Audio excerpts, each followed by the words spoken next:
the admissions head here, the co-founder, the CEO, and the admissions head. And I have with me my dear colleague Nita Jayachandran. She is the verbal head and also the contents head at Crack Verbal. I'm Devamitra. I head the academic team at Crack Verbal. I'm largely into quant from the GMAT and GRE section, and also quant and data insights when it comes specifically to GMAT in general as a test. So very happy to see all of you here. We are here to discuss some problem statements and see if we can offer a good solution to that problem statement. The problem is, many of us, since the deadlines are all around, many of us are just starting out. We are not really sure whether we want to take the GMAT, whether we should be taking the GRE, which one is better in terms of ROI. When I say ROI, there are multiple factors, not just the score. So we would want to help you make a decision sooner and help you avoid that decision-making fatigue that many aspirants do go through. We would also want to help all those who have been preparing for GMAT for a while and are considering that, you know what, maybe I should shift to GRE. Maybe the switch could help me out. Maybe if I'm stuck at a score, this could be really helpful and beneficial. So that's what we are going to help you in. Again, coming back to decision-making fatigue, is GMAT or GRE? Which one can help you get a higher ROI based on your goals, your aspirations, and your current stage of preparation? Right? So welcome to the session. I also welcome both my colleagues, Shikala Madam and Nita Jayachandran. Thank you. We'll move forward. We're going to speak largely about first, let's think about the problem statement. The root cause of the problem statement can be taken care of when we know what is it that the B schools are really testing. What are they looking for? What is it? Is it a lot of calculation, speed of calculation, ease of calculation? Is it reasoning? What is it? I put it in like 4 areas. One is critical thinking, right? Your ability to not just look at data, but critically analyze the data. Have a certain strategy that can help you get to an answer using the fastest route possible. That is critical thinking. Can you have a structured, layered thinking? Decide which approach is the best to solve that particular question in the given amount of time to minimize your time and maximize or optimize your section performance. That's critical thinking. When I say data comfort, you might get volumes of data, loads of data. When, for example, on GMAT, data insights section, how comfortable you are reading between the lines, processing the data, comprehending the data, making your notes, ensuring that, you know what, this is what I need to answer this particular question. So that represents your comfort with data versus a scenario, somebody who is not prepared goes to the test and see, oh my God, that's a huge passage for me to read, connect with the tables, connect with the graph. They're going to feel underwhelmed because the comfort with data analysis, data reading has not yet really been established. So thinking, data comfort, very, very important. Couple it up with reasoning and analysis. That's what most B schools really test. But I'd also want to hear inputs from Nita now on the other 2 areas, reading and clarity of expression. And we'll go ahead with Shikala Madam, her inputs in terms of what B schools really test when they're looking at the scores of a test. Reading insight is something that is extremely important because especially where the verbal section is concerned, we will have questions where they are presenting you with a great amount of data. And unfortunately, we don't have the time to sit and look at every single piece of data, understand everything in detail. We don't have that. We need to be able to look at any piece of data and going back to critical thinking, figure out what is important, what is not important. We need to be able to realize, hey, this is broadly what is being said, and then fall back on the question and then decide what we need to read depending on the question. So we need to have a good insight about what are the key points that are being mentioned in any given amount of data. And clear expression, especially in the GRE, it matters because this is one of those few tests that have an essay element where you actually they're going to give you a topic and you're expected to express your opinion in written English. So this is a very important aspect of the GRE where you can show that you're able to express your opinion in clear, legible, easy to understand English. So these 2 are definitely aspects that a B school is testing. What do you think, Shikla? You're on mute. Adding to what both Nita and Devmitra have spoken about, if you look at the entire process or the journey to getting into your B school also, one of the most important things that is required is articulating your thoughts. Which is you sometimes can get really complicated essays, the YMBA part, or they are pretty straightforward, but there are some very complicated essays which really want you to think. Like, one of the simplest, or maybe the most interesting one, which recently ISB had last year, and I'm assuming they will have the one this year too. That was a very interesting question where it spoke about giving anecdotal examples to why you really want to do an MBA. Now, that kind of a question requires storytelling. That kind of a question requires you to think, requires you to articulate. So, what I understand, and the whole process of planning for a master's or an MBA requires to be good at reading, and having great reading skills, requires you to be very clear with your expression, and then obviously thinking critically and data comfort, which is pretty much what you need as a skill when you are actually getting into an MBA program too, right? So pretty much that's what a B school also looks at, more from the other side of the process of getting into an MBA. I Yes. found that very interesting. Anecdotal, that kind of shows you also not just storytelling, but how do you structure your sentences? Does it come across as an anecdote? All of these are very interesting skills, I think, that are tested. Absolutely. And more importantly, being in the scope. All of you always talk about looking at a question with the scope of the question. That exactly is how it is when you're looking at an essay too. You have to be in the scope of what is asked for and not talk about anything else. Yes. Just to summarize on this, every single subject, like we say, subject, quant, verbal, or data insights, if we're talking about GMAT, all these skills are tested. So we can't say that critical thinking is limited to quant only. You have a critical reasoning section involved. We can't say data comfort is limited to data insights only. Well, you have volume of data when you're dealing with a RC passage in verbal.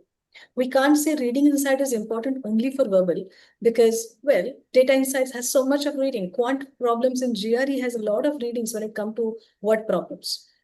Clear expression. Well, very, very important. When you are dealing with a data insights content, let's say, or a lengthy word problem in quant of GMAT or GRE, what are the key inputs you could clearly identify and place it together for you to use it on the question and decide on the approach? That matters. In summary, I could say that if you are thinking, I don't know math, I'm not good at math, and GMAT or GRE is not for me, it's a myth. It's about reasoning. You have to build up on reasoning. And I think same goes for verbal. Am I right, Nita? Absolutely, no doubt about it. Okay, then we can move forward from here. Yes. So we'll start with one test at a time. We're going to look at GMAT first, and then we'll move into GRE. So for those who are into the GMAT prep or are thinking about GMAT, you know what, you're going to deal with three sections. You're going to deal with a quant, you're going to deal with a verbal, you're going to deal with the data, and you can choose the order. You can have a quant first, verbal next, data third, or you could start with data insights, up to you. But each of these sections has a limited amount of time, 45 minutes each.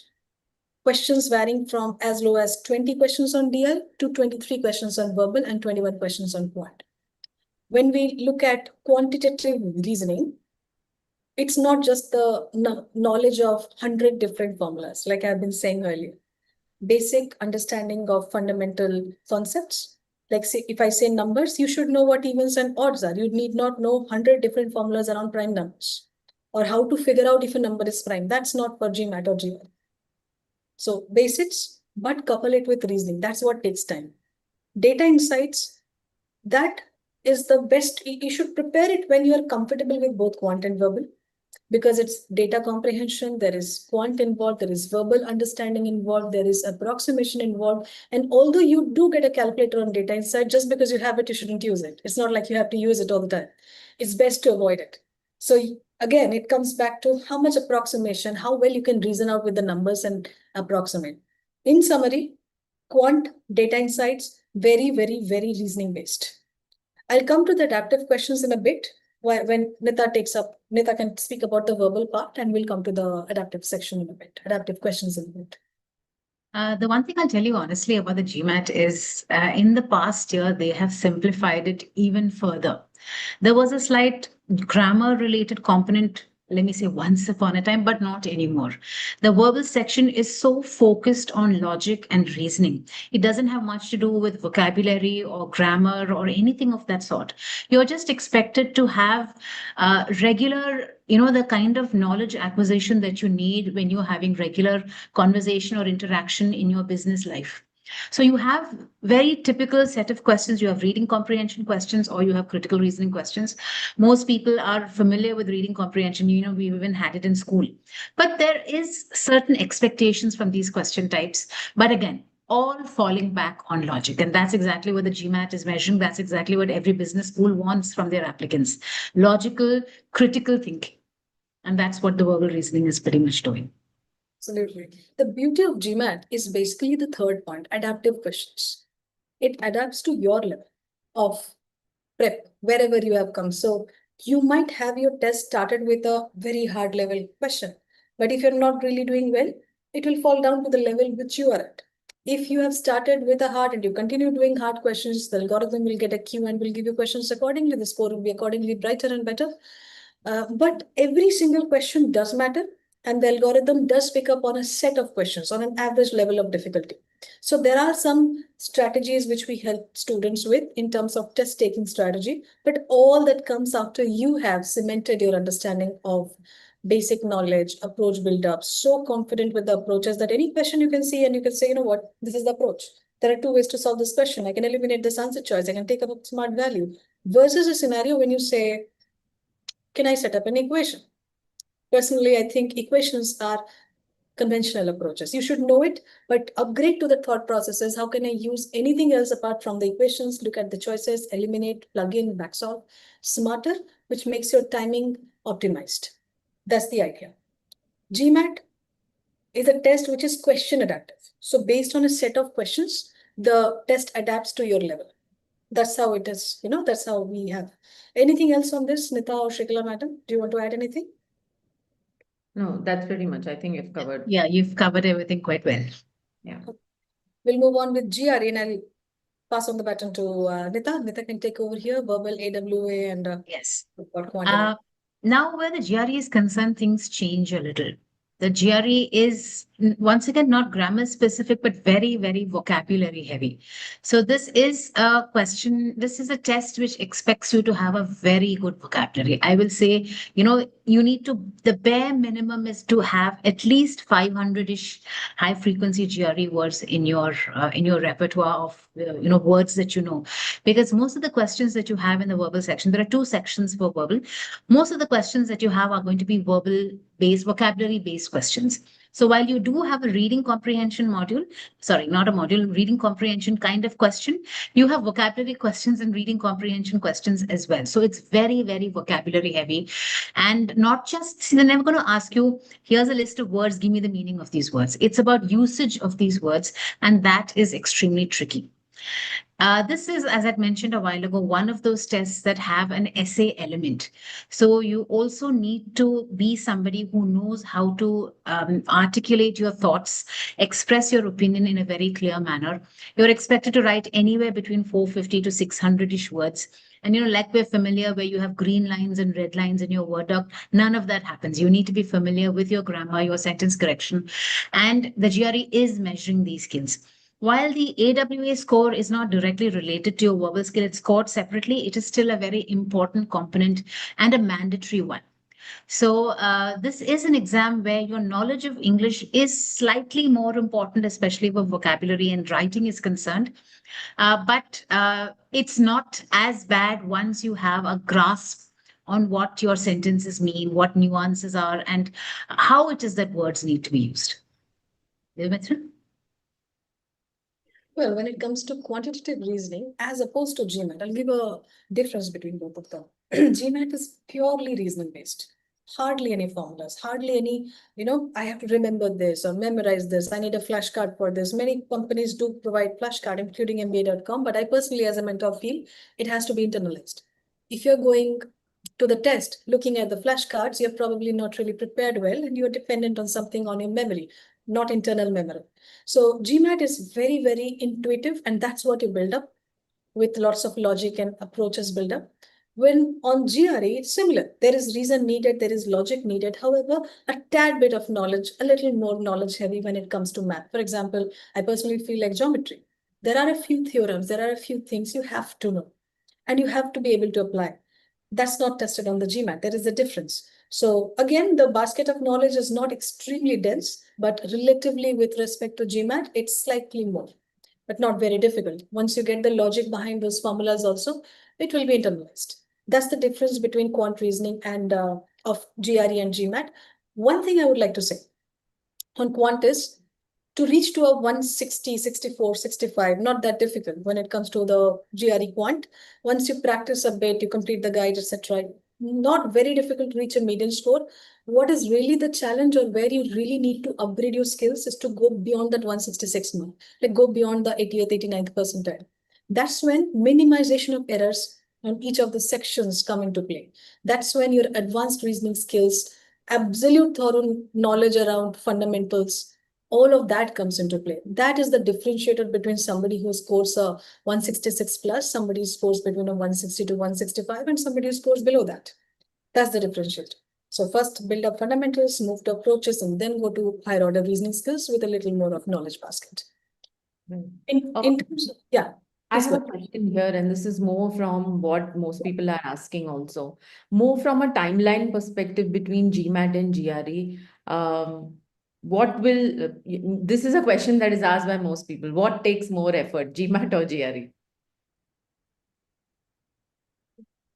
I will say, it's like comparing oranges and apples. GRE in its own way takes its own effort because you have to learn your words, you have to have a good vocabulary, you need to know about nuances. And there is reading comprehension also. GMAT has its own challenges where you have critical reasoning, which is a good 13 something questions, and you can have 11 question types. So that is difficult in its own way. And data insights also has a non-math element. So they're both challenging in their own way. So we are, as a matter of fact, a little ahead. We are going to talk about which one would be better suited for you, depending on the kind of effort you're willing to put in, number one, depending on your aptitude. It does help to know yourself better for you to decide which one would be better suited for you. So both are challenging. That's why, if it were easy, everybody would be in business school. So it has its challenges, but it depends on what you are ready to put in and how much you have. Perfect. Yes, I would like to, we call a spade here and be very honest. For example, if there is a candidate who has had no math background for the last 7, 8 years, now he has a choice to make GMAT or GRE, and he has a limited amount of time, and he's not comfortable with math at all. Then that person is going to take more time on GMAT because you have two-thirds of the test testing your numbers, testing your math skills, testing your quant skills, as opposed to GRE. So based on the timeline, based on your comfort, you take that decision. Yeah. Let's move on. Yeah.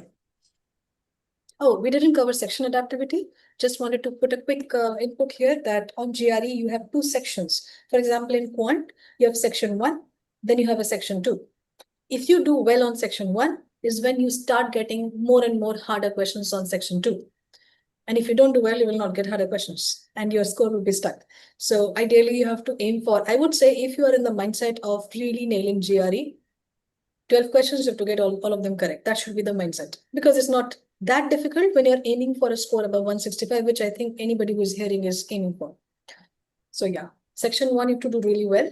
Then section 2 will be harder. And that's, I think, also the same case with verbal, right? Yes. You have section 1 and then section 2, and it is section adaptive. The better you do, the higher the level of the questions you get, the higher the score that you get. Yes.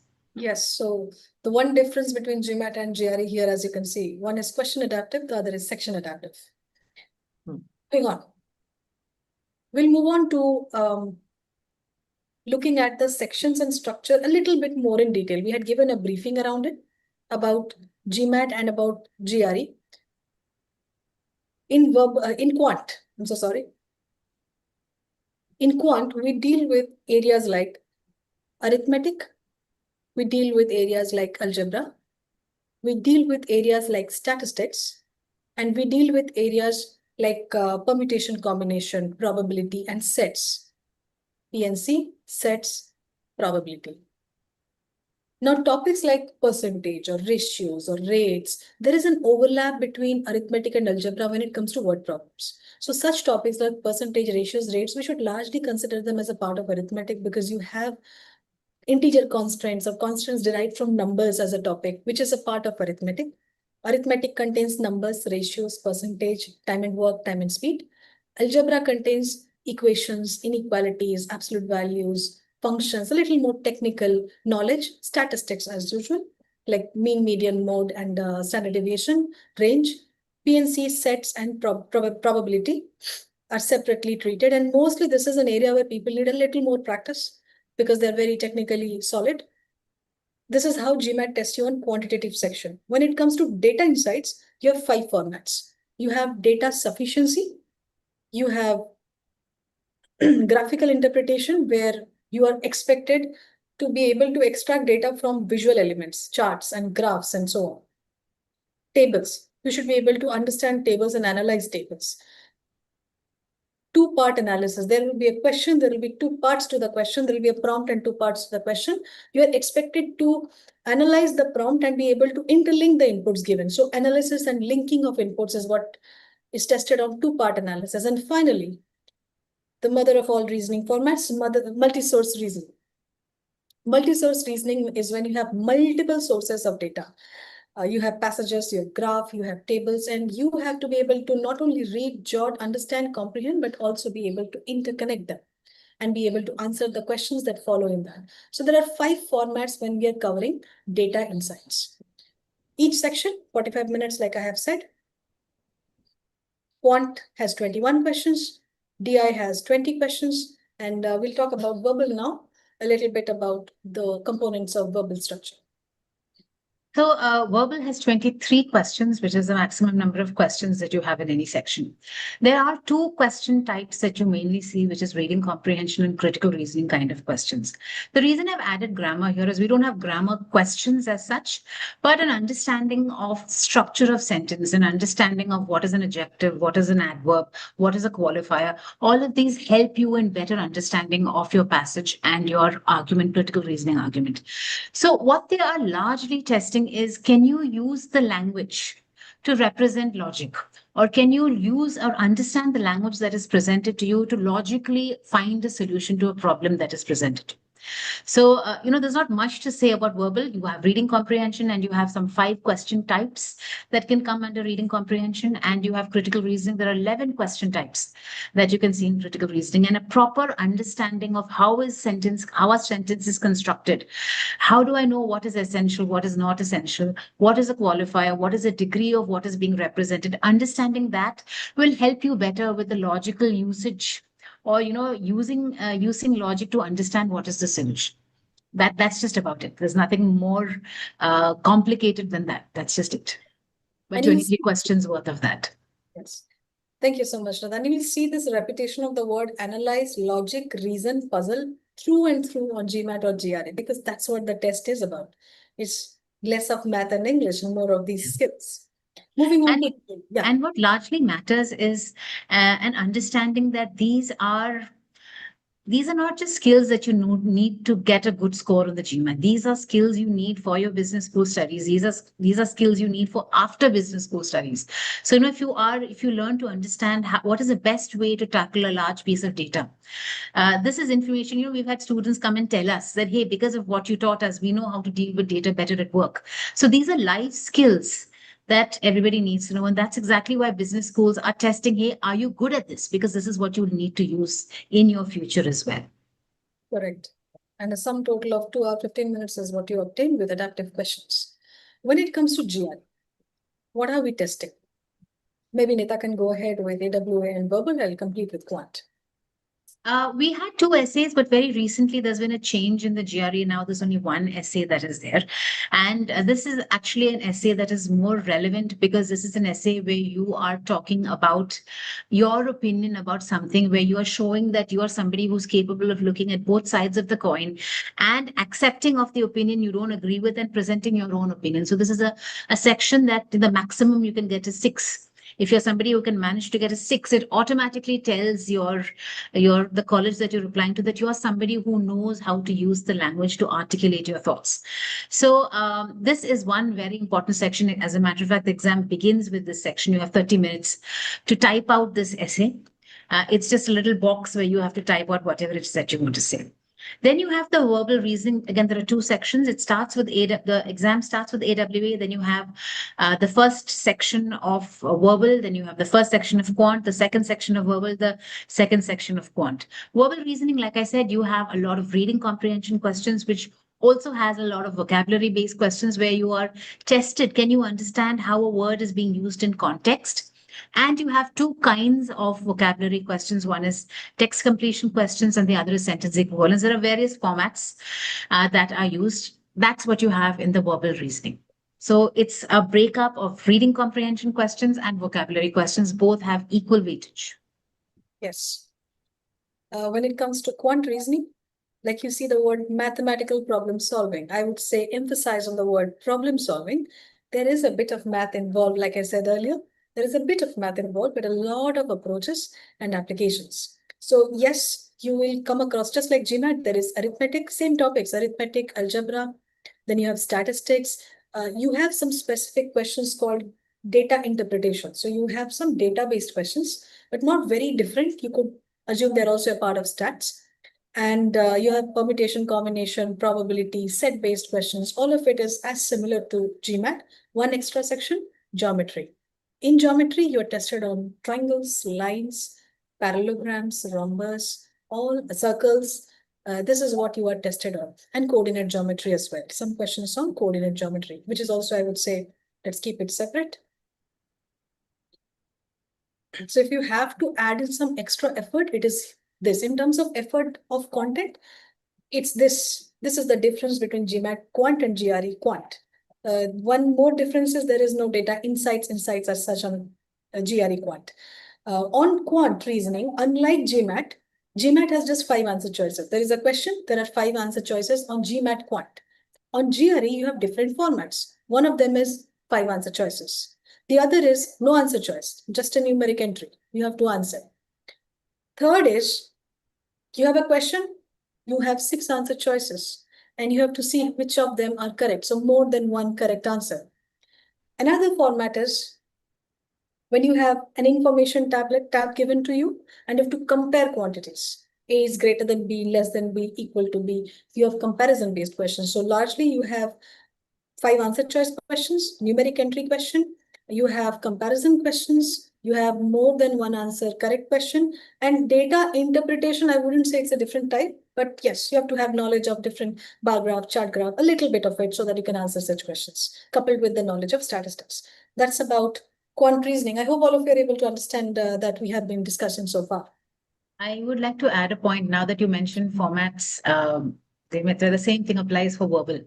Normally, you have, like in the GMAT, you have just 5 answer options for any verbal question. On the GRE, just like Devmitra pointed out, there are some questions where you have 5 options and you have to figure out one correct answer.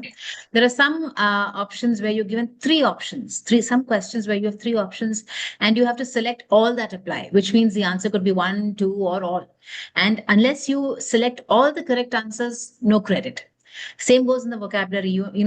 Depending on the question type, either there can be 1 answer, 2 answer, or 3 answers. In a scenario where there are more than 1 answer, let's suppose there's a question where you have 2 answers, you have to get both right, or there's no credit. There's no negative marking, but if you want to get a credit for a question, you have to have all the answers selected.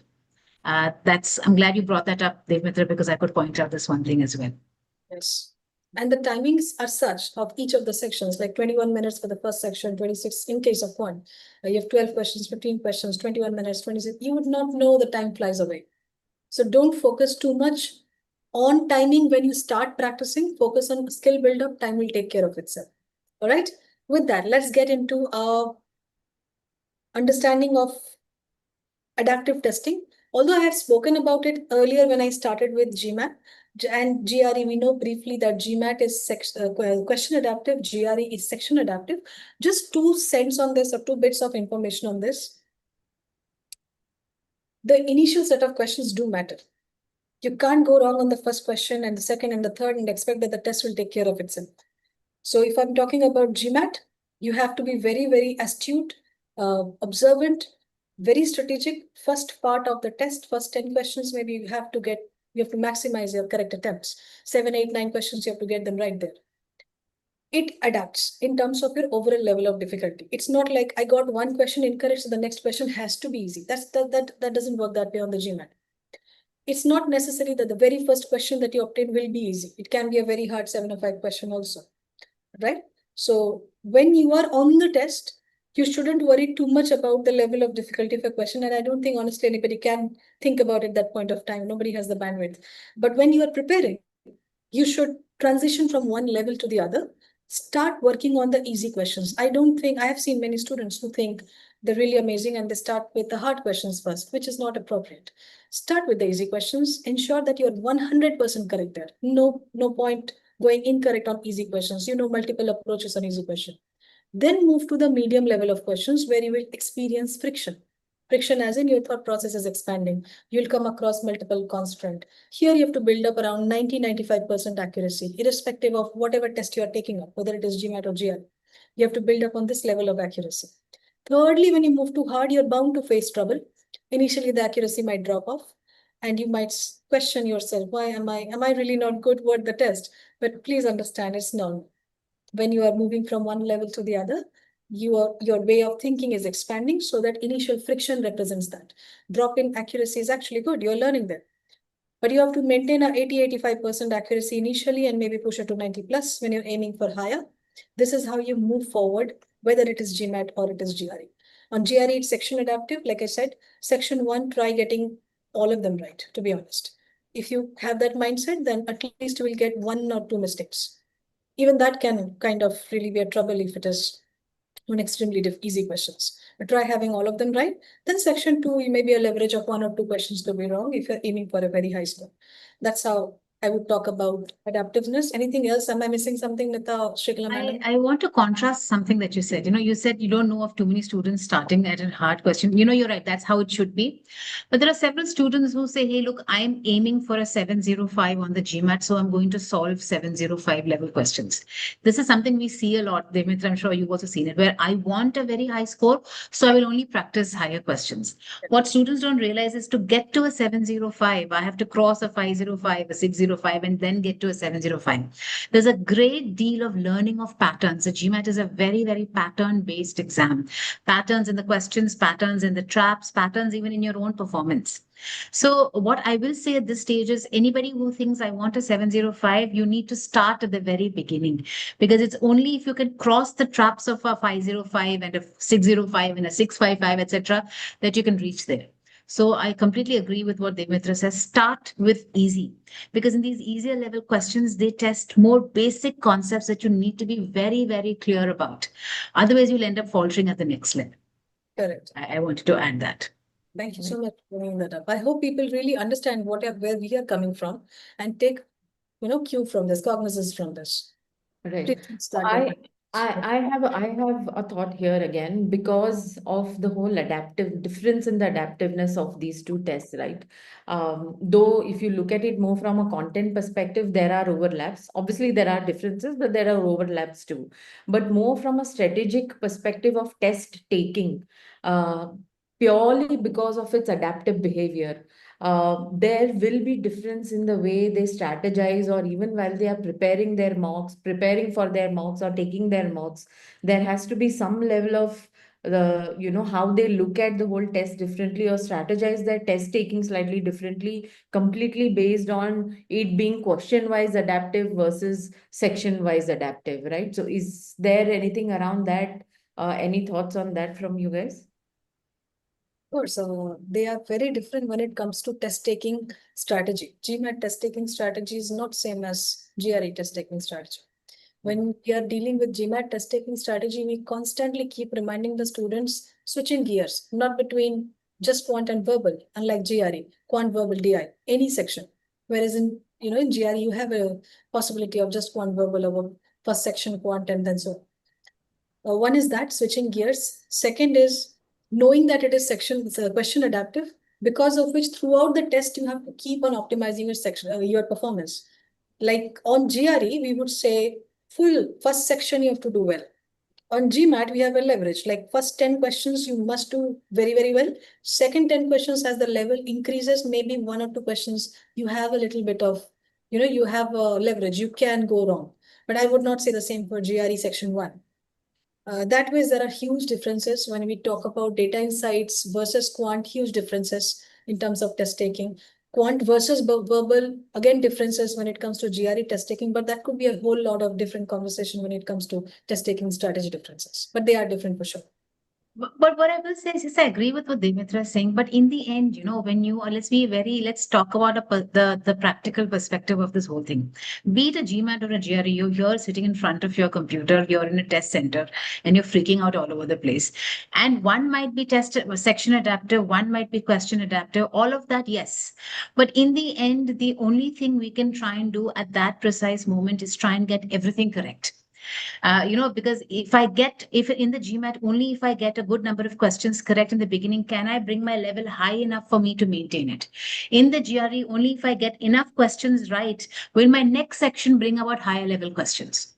So at this point of time, when you're writing the exam, whether it is section adaptive or question adaptive, at that moment there, it really doesn't make a difference, because the only thing you're aiming for is as many questions right as possible within the given time. Now, I know in the first section of the GRE, I know when the first section comes in, there are just 21 minutes. I know the second section only has 26 minutes, and I know I have to finish this. I have 23 questions in 45 minutes. I have to finish it. And in that time, I'm going to make sure that, look, I'm going to put in my best. I want to get everything correct, but I don't know if I'll be able to. And I'm going to be somebody who is going to husband my resources. Look, I have this much time, these many questions, get going. So our aim finally is, no matter what adaptive level it is, I want to get as many correct as possible, because that's the only thing that will bring my score up. Yeah, but that is on the test. And actual, while you're practicing for the test taking, Yeah. Yeah. When you're practicing, yes, you definitely want to learn to pace yourself. For example, in the GMAT, if it's a verbal section, in the first 15 minutes, you need to have done at least 8 questions. In the next 15 minutes, you need to reach about 15th question. Only then will you have at least 15 minutes for 7 more questions. We want to try that pacing, but our intention is still to get as many questions right as possible. And say, hey, if I don't know this question, look, this is not a battle I'm going to win. Let me move on. Correct. One fear I would say which students do have on GMAT versus GRE is, while somebody's on the GMAT test taking strategy practice, they're doing quant. Okay. Verbal, suppose somebody is not very good at verbal, and they're thinking, oh my God, I'm going to next have a data intense section, which is what is missing in that mental fatigue, or that fear is missing when they're preparing for GRE test taking. They just know quant and verbal. So somewhere many things do have a different set when it comes to test taking. Right. I think we can move ahead from here. Yeah. Let's move ahead to we have already discussed about everything. Yeah, I think we've pretty much done this. Yeah. It's more consolidation of everything that GMAT is. When I talked about data insights, I did mention MSR. They're basically like mini case analysis. So GMAT is very, very post MBA focused world. That's how the test measures your abilities and skills. Question level adaptive data insight section is a differentiator, whereas AWA on GRE section level adaptive, and it's more like a general quant and verbal test, section level adaptive. That's the key differences, all brought together in a consolidated format. Moving ahead. Operationally, logistically, yes, there are differences, whether it comes to pricing, whether it comes to options you have for test taking, score validity, all of it. Pricing majorly, you can see the difference as we have posted it here. But again, year by year, I think they already changed the prices. It has been escalated from last year to this and so on. Both online, offline center-based exam and online options are available for GMAT and GRE. Although we always recommend our students to go for test taking in a Yeah. sector as compared to online. We know the discrepancies that can pop Yeah. up. And Somebody many schools prefer to have an in-center score than an online score. So Yeah. All Indian schools accept only offline scores. So do not take online GRE or GMAT if you're applying to Indian schools. perfect. That's a good point for you guys to note. Let's go to the fun section now. Some two questions, one verbal, one quant. We'll start with the verbal, everybody's favorite section. Please go ahead. okay, so let's not try and solve it together. I mean, let me not give you the question and ask you to solve it. Let's just try and see what is it that the GRE is testing when they are expecting you to solve a vocabulary question. Now, this is definitely one of the harder questions. When I say harder, I mean format wise. There are three answers to this one question, and you have to have all three correct for you to get a credit on this question. This is called a text completion question, and this is a three blank text completion question. You have a one blank, you have a two blank, you have a three blank. You need to have all three correct. What the GRE is going to do is they're going to give you a sentence like this, and they will have these three key words missing. At no point of time are they going to give you a list of words and say, hey, what is the meaning? Okay. You have to show that you're able to use these words in the context. The sentence will give you clues, and you have to use the clues to figure out. Let's just check. It says the historian's lecture, replete with archival footage. So now you'll see replete with archival footage is giving me more information about the lecture itself. Managed to be. When I'm saying, oh, I managed to do something, just about somehow I managed to do it. It managed to be both this and that. So this is a very common pattern that you see in text completion. When I'm saying it managed to be this and that, the one thing we need to realize is we're looking at two extreme words, this left or right. So I know these two words are extreme words. And then they're telling me that what the historian has done with his lecture is a rare feat, something that is not something you see very often, that left the audience dash long after it ended. So what we normally suggest here at Crack Verbal is, don't go running looking at what the answer options are, because they will all look good at first glance. So I need to create something that, we probably can call a shadow answer or a shadow word. I need to look for which kind of word kind of works in this kind of scenario. Okay.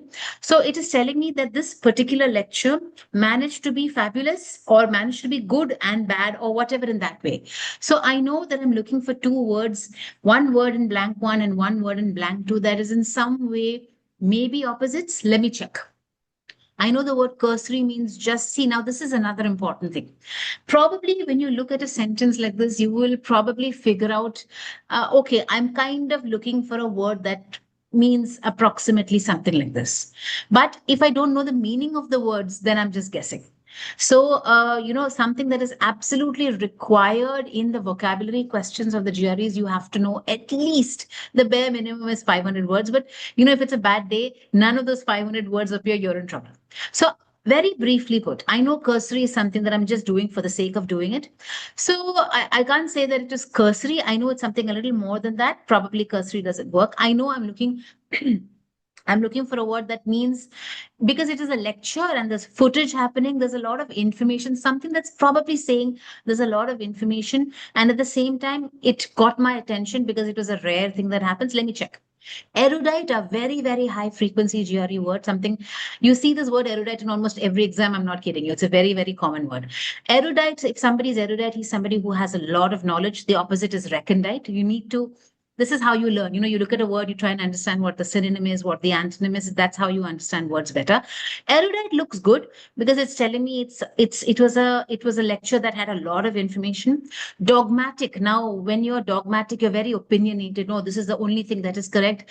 Not so much. There is nothing in my sentence that seems to imply that he was very, very staunch or very obstinate about something. So far, erudite looks good.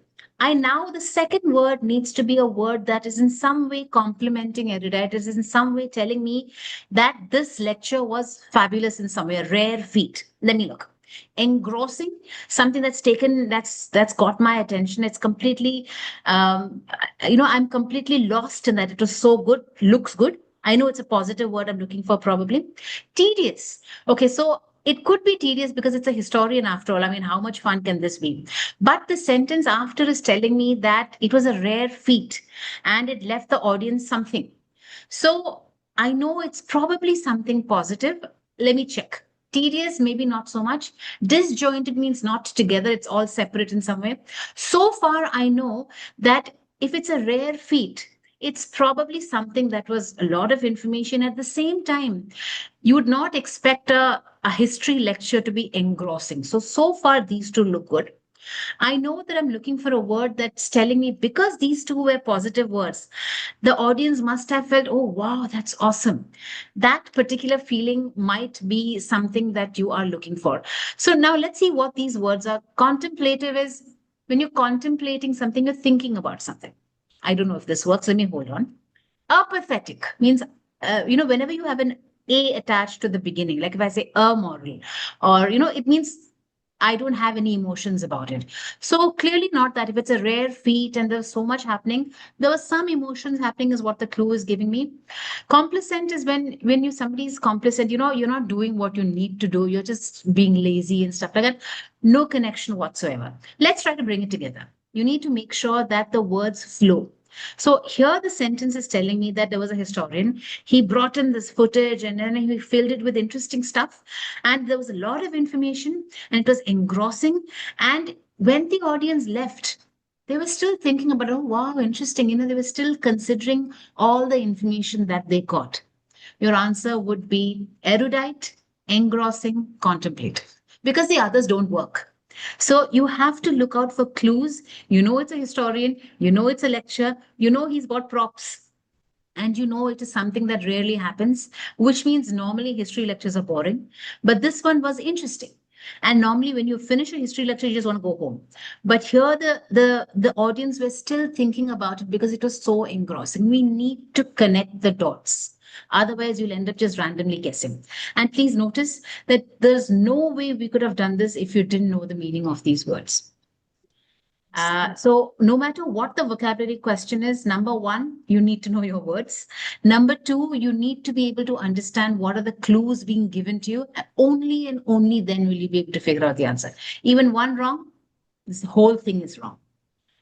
So you were talking about strategy. This is another thing we have to realize that let's suppose as I'm solving a question like this, I realize that, hey, look, I know the answer to two of these blanks. Third one, I'm not sure. The smartest thing to do is here, select one and move on. Because imagine you spend some 3 minutes on this and you get one wrong, the whole thing is wrong. It's a waste of your time. So it's also about decision making. If you realize that, hey, this is not a battle I can win, I only know two answers, select one, move on. That's how you would tackle a vocabulary question on the GRE. Oh, that's very interesting. Would you believe if I said I was about to mark exactly these three words? I would. But what really helps, Devitra, is if you really have a love for the language, if you really have a love for words, it really helps. So, what a lot of students, I try to tell a lot of students is these are words you can actually use in your life. The minute you start bringing in these words or these kind of words into your everyday language, it impresses clients, it impresses friends, it impresses colleagues. You feel better about yourself. The moment you think of this as, oh, I have to learn 500 words because it's a GRE, you're just mugging up words. But the moment you start understanding what these words can do to your language and you start loving these words, I mean, of course, it's easy for me to say, the whole thing changes. The way you look at it changes. Right. And that's exactly what we are also trying to help you guys with. Instead of helping you just rote, remember words, we try to, I'm sure Nita does that the best. She gives you a different perspective towards words. And it makes you fall in love with words. She has done that to me when it comes to language. Not a very big fan of words, but now I think I'm interested to at least learn new things.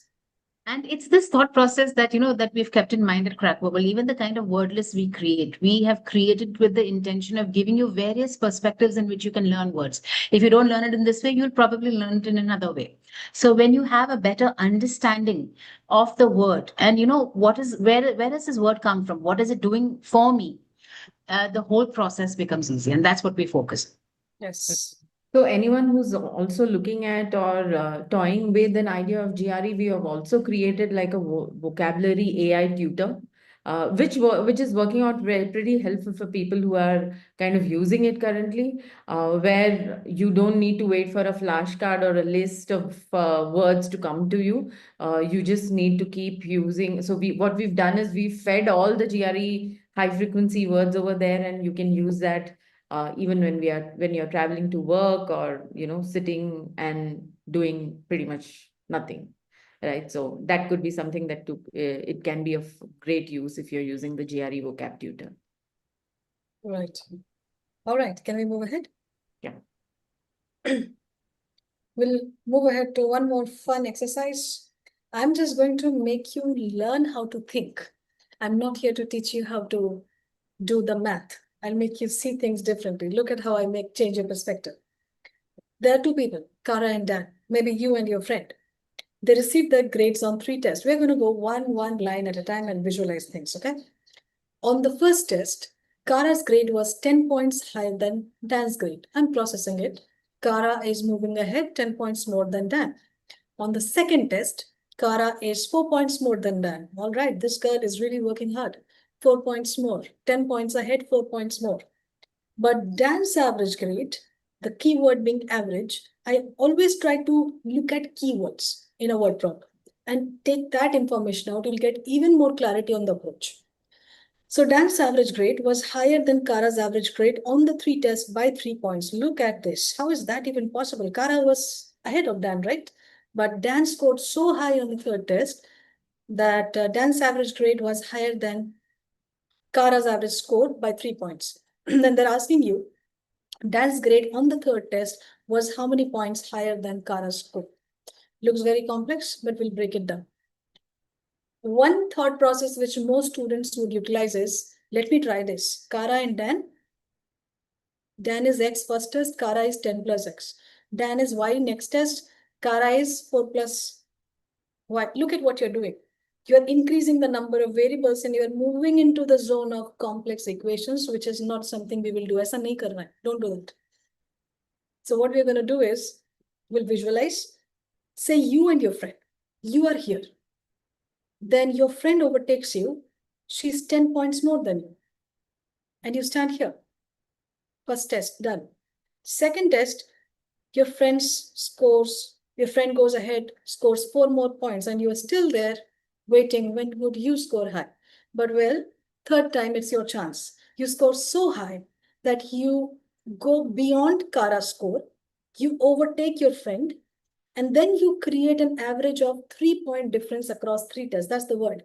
On 3 tests by 3 points. So your third test score is so high that you are able to score a +3 on the first test, +3 on the second test, +3 on the third test, on an average 3 points more. Or if I want to put it together, the average increase is 3. The number of tests across which the average increment did occur was also 3 tests. So overall, you are more than Kara by 9 more points after you have overtaken her. But before that, you have to overtake her. So you have to definitely score minimum 14 points. You have to cross 10, you have to cross 4, you have to go beyond 14. How much more than 14? Is it 3 points more than 14? Would you mark 17? Then you're gone. That credit goes off. Because they're saying on an average across 3 tests. So 3 and 3 and 3. So you have to increase 14 with 9 and get a 23 as the score that Dan obtained on the third test, so that this condition is justified. Now, if you still want to use equation, there's a way around that too. If this does not come intuitively, well, this is what you should come intuitively after lots of practice and analysis. But if it doesn't, for whatever reason, think about Kara and Dan. Don't try to increase variables. Minimize Dan. Bring it to 0. First test, he scored nothing. Kara scored a 10. Second test, Dan again scored nothing. Kara scored a 4. Third test, Dan scored something, okay? Kara is minimized to 0. So the average that Dan obtained across 3 tests is sum of 0, 0, x, which is x, divided by the number of tests, which is 3. Average of what Kara obtained is 10 plus 4 plus 0, 14 by 3. Now, I'm assuming here that you understand average is equal to sum of values by number of values. That's the basic knowledge that is being tested. Difference between Dan's average, which is x by 3, and Kara, which is 14 by 3, is equal to 3 points. That's according to the question. On 3 tests by 3 point. Difference between the average of Dan and Kara is 3. So x minus 14 is equal to 9, x is equal to 23. It is similar to this. So this is the logic-based visual approach. This is the algebraic approach if you want to use variables smarter than using x, y, z and multiple variables. So this is what I want you to understand. The GMAT or GRE reasoning is this. This is how you start visualizing, breaking down questions. I hope you guys saw through what I'm saying and you understood what I'm saying. Well, currently you are saying that the second explanation is more intuitive. You start practicing, and when you start thinking through, this is Sanju's question, when you start thinking through more and more on multiple questions, every question you know 2-3 approaches, this will not even strike you. This will strike you. I'm telling it to you from experience. And that's when you are test ready to score a 98. That I agree with Sinju. I think the automatic tendency probably from school, you have an X and a Y was what I was doing. But when you did this, I was like, oh wow, I didn't think of that. So that's something like you said, it takes your thought process needs to change. Very interesting. Yes. That is the build-up you're trying to do. And this is not a very hard question.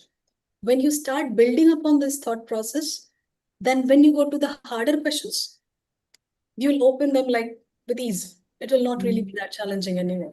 Interesting. Okay, we can move ahead now to the other sections. We have finished GMAT, GRE comparison, structure, etc. Questions we have given one format. Maybe we can move on to the next section in terms of the application which you would like to share screen. Right. So one thing I want to just give you an idea is GMAT was the default test specifically for anyone who's applying for any management program anywhere in the world. That is pretty much the default. It was just some time back when GRE reached out to business schools. So GMAT and GRE both are from two separate companies, right? GMAT is by GMAT and GRE is by ETS. ETS reached out to the business school saying that, hey, I have a lot of people taking GRE. A lot of these people are also people who are undergrads who are also maybe looking at applying to say MIM programs, which are also management programs. So, and also there are a lot of these schools who are open to even taking people without experience. And they said, why don't you start accepting GRE also? Because it pretty much is testing a similar kind of concept. That's when this whole thing started off, GMAT, GRE being accepted by B schools too. So today, if you look at it, most Indian schools, all the top Indian schools for the 1-year MBA programs also accept GRE scores. Again, the offline version. Most foreign schools, I think every foreign school now is also open to GRE scores, especially for their MBA program also. So specifically, if you're looking at only masters, like a MS or something, GRE might be something that would be useful.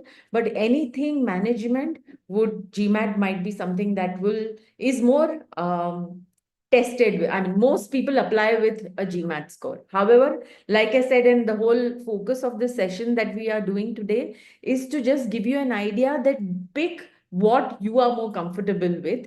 If you feel that a GMAT is something which is more easier or crackable for you, more from a score perspective versus a GRE, go with a GMAT score. If GRE is something that you want to kind of look at more, if you're good at English and if you feel that math is something that has been your forte, GRE math might be slightly easier, but then again, the mindset for both is slightly different, like Devmitra mentioned. The only thing that you need to focus on or understand that effort is there required in both the tests. So nothing is going to be, it might be easier completely based on your strength, but otherwise effort will be there for both the tests.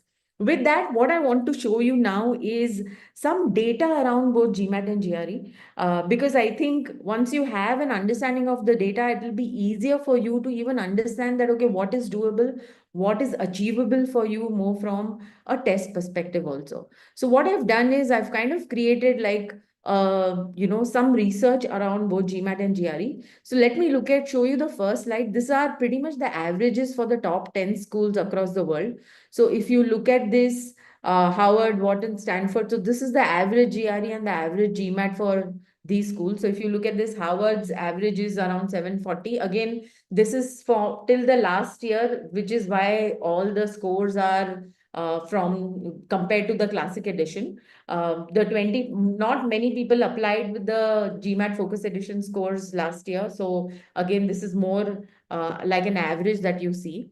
Harvard 326 on the GRE, Stanford 328 on the GRE, Wharton 324, whereas the GMAT score is around 732 average. Booth. So what you see over here, and this is again taken from a lot of these ranking websites and poets and quants kind of websites, where if you look at this, the average, the number of people applying with GMAT scores versus GRE scores, also there is a variation, right? So again, you will see that it is increasing later in the other schools also. This is for the next level. This is the another top 20 schools, top 10 schools. What is the GMAT versus GRE equivalent? So if you look at this, again, the blue one is more for GMAT. So that has been a higher average for GMAT scores compared to GRE scores. Again, this is for the next level of schools, which is top 25 ranking schools, not the top 10. This is again their ranking. So if you look at it more from 25 to 35 ranking range, most people take GMAT rather than GRE. If you look at more than 56 ranking schools, which is 50 to 100 ranking schools, not very high ranking schools, their GRE might be something that is GRE is something that is applied to a lot more, right? So and again, here is more from a geographical preference kind of a thing. Again, this has been taken from the GMAC report itself and the GRE report itself on what are the different regions where more for, especially when they're applying to B schools, what are the schools that they apply with most.